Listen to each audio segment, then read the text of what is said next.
Señor, queremos ver a Jesús. Esta es, hermanos, la súplica que presentaron aquellos griegos que habían subido a la fiesta y que se acercaron a Felipe, aquel apóstol a quien le presentaron esta petición. Queremos ver a Jesús. Hermanos, es una petición que también nosotros debemos presentarle a Dios, o más bien es la petición que debemos descubrir que está escrita en lo más profundo de nosotros mismos. El deseo de ver a Dios, el deseo de entrar en comunión con Dios, el deseo de descubrir el amor que Dios nos tiene. Yo me preguntaba, ¿qué habrían visto aquellos griegos en Jesús, en la persona de Jesús, en lo que decía Jesús, en lo que hacía Jesús? Porque algo habrían visto para decir, quiero verle, quiero verle. La persona de Jesús es excepcional. Mucho más de lo que nosotros a veces podemos llegar a imaginar. De nuestro corazón también puede brotar esta súplica, porque como dice San Agustín, nos hiciste, Señor, para ti, y nuestro corazón andará inquieto hasta que descanse en ti. Aquellos fueron a Felipe a presentarle esta petición. Felipe fue a decírselo a Andrés, Andrés y Felipe fueron a decírselo a Jesús. Y en Jesús siempre nos desborda las respuestas que Él nos ofrece a las cosas que se le plantean. ¿Qué dice el Señor cuando hay alguien que quiere verle? Ha llegado la hora de que sea glorificado el Hijo del Hombre. Esta es la respuesta del Señor, hermanos. Dos que querían verle y Jesús responde, ha llegado la hora de que sea glorificado el Hijo del Hombre. Es como si Jesús dijera, ¿quieres verme? Me vas a ver. Me vas a ver. Me vas a ver, me vas a ver en lo que realmente yo estoy llamado a ser. Me vas a ver en lo que más me define. Me vas a ver como quien soy en verdad. Vas a ver cuánto te quiero. Vas a ver lo que puedo hacer por ti. Vas a ver que soy Dios. Y así tenemos que entender, hermanos. En verdad os digo, si el grano de trigo no cae en tierra y muere, queda infecundo. Pero si muere, da mucho fruto. No es difícil de comprender para nosotros que vivimos en un pueblo de campo. Es fácil de entender. El grano de trigo no puede dar fruto si primero no muere, si primero no es enterrado, no es puesto bajo tierra. Este es el camino que el Señor ha elegido. Es el camino por el que el Señor es glorificado. Ha llegado la hora de que sea glorificado el Hijo del Hombre. ¿Cómo? ¿Por qué camino? Por el camino de morir. Hermanos, el Evangelio no es un cuento. El Evangelio no son palabras para un grupo elitista que quieren ser ideales. El Evangelio es la palabra de lo que el Señor ha vivido por amor a nosotros, que se convierte para nosotros mismos en el mismo camino que debemos recorrer, porque nos podríamos perder buscando glorias vanas y mundanas que de nada nos aprovechan. Y Cristo nos manifiesta cuál es el camino para alcanzar la verdadera gloria, que es morir a nosotros mismos.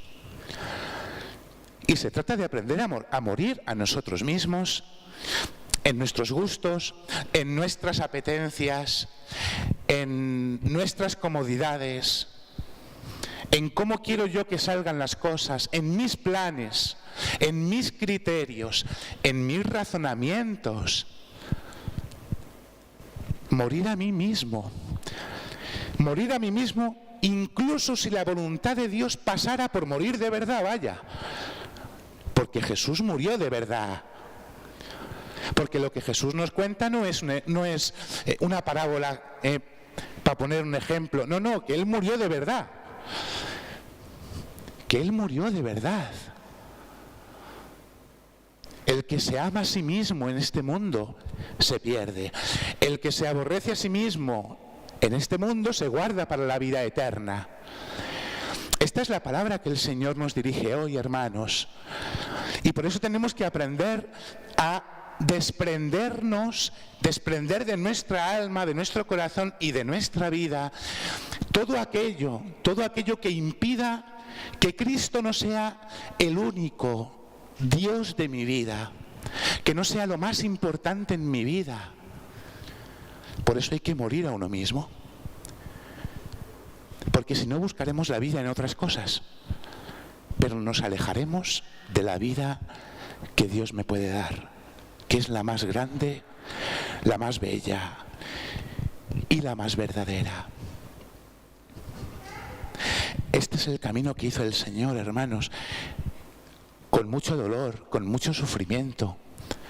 Como nos recordaba la carta a los Hebreos, Cristo en los días de su vida mortal, a gritos, con lágrimas, presentó oraciones al que podía salvarlo de la muerte, cuando en su angustia fue escuchado. Y podríamos decir, uy, ¿cómo le escuchó Dios? Vaya cómo le escuchó el Padre a su Hijo. Que la escucha de Dios, pues nos entra la tentación de pensar alguna vez que Dios no me escucha, vaya. Dios escuchó a su Hijo llegando a permitir que su Hijo se desangrase en la cruz y muriera en ella y fuera sepultado bajo tierra. Porque como si el grano de trigo no es sepultado en tierra, queda infecundo y no da fruto, y entonces Dios saca fecundidad de donde nosotros no la vemos. Porque pareció el mayor fracaso de la historia. El que movía masas, al que todo el mundo seguía, el que su predicación era famosa, hacía milagros, curaba enfermos, y de repente, más solo que la una, como un cacharro inútil colgado de una cruz, muerto y sepultado. Y de ahí Dios sacó el mayor fruto para toda la humanidad. Como para que nosotros, hermanos, no queramos unirnos a Cristo en este camino, por el que Cristo llegará a glorificarnos a nosotros mismos y nos hará participar de su misma gloria en el cielo. Por eso se trata de aprender a rechazar todo aquello que me pueda apartar del camino que lleva al cielo y de aprender a abrazar la voluntad de Dios que pasa por morir a mí mismo. Yo he intentado pensar muchos ejemplos que me ayudasen a entender lo que es morir a uno mismo, porque a veces no es fácil. Y entonces he visto uno muy claro. Creo que uno de los grandes ejemplos de morir a uno mismo es cuando los padres tienen un hijo. Entonces, en la vida de los esposos aparece un hijo, y entonces, ¿qué exige el hijo? Que mueras a ti mismo, que sacrifiques tu tiempo, que renuncies a lo que te apetece en momentos concretos, que incluso sacrifiques tus horas de sueño, que saques tiempo de donde no lo hay, que vivas cansado, y sin embargo, la entrega te da la vida. La entrega te da la vida.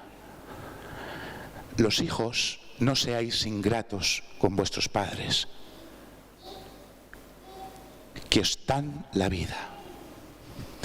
Y los padres, que somos todos hijos de Dios, no seamos ingratos con nuestro Padre del cielo, que ha venido a darnos la vida. La vida de verdad. Pero para alcanzarla hace falta no anteponerle nada a Dios.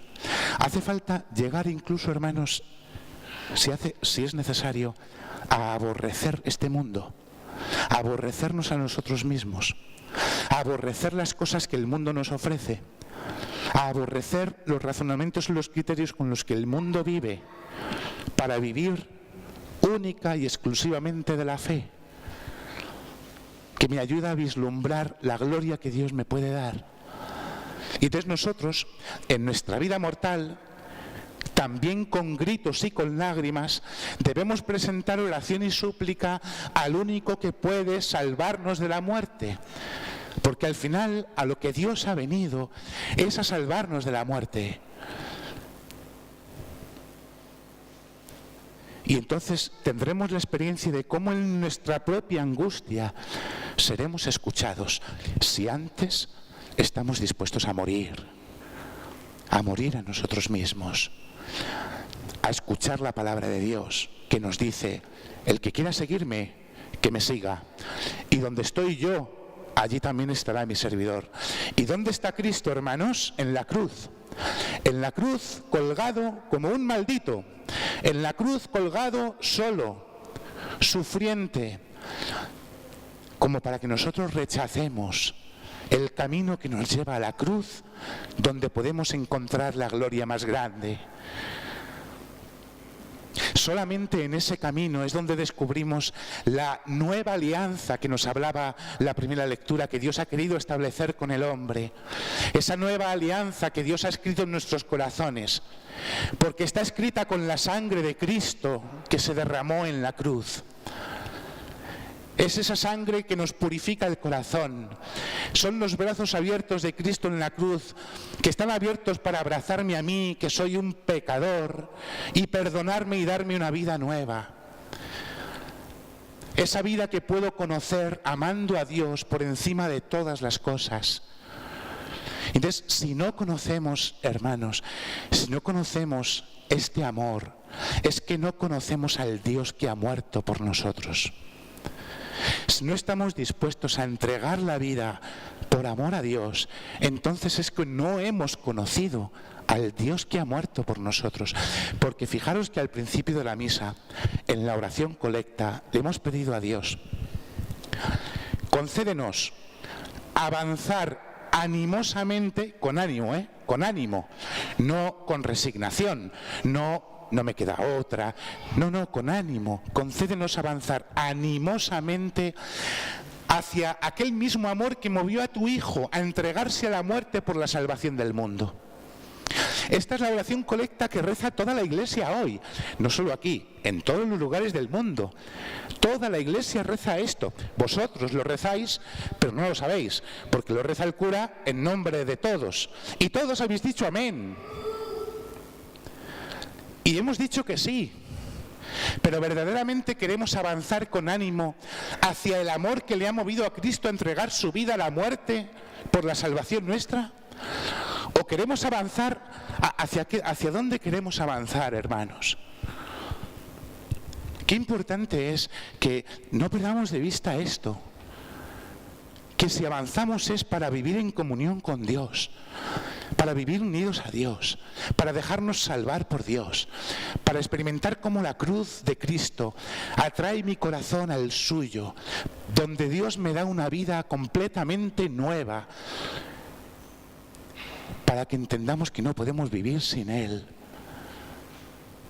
Y entonces, o hacemos un acto de fe en la palabra de Dios y nos lo creemos de verdad, o entonces nos acabaremos perdiendo en que sí, Jesús era bueno, hacía cosas buenas, hacía milagros, Jesús me quiere, pero al final no te enteras de lo que es de verdad el amor más poderoso y más grande que existe, que da vida a los muertos, que es el amor de Dios, del que nosotros tenemos que vivir, estando dispuestos a pasar por la muerte de nosotros mismos, llegando a experimentar cómo Dios en la muerte me levanta y me da una vida nueva.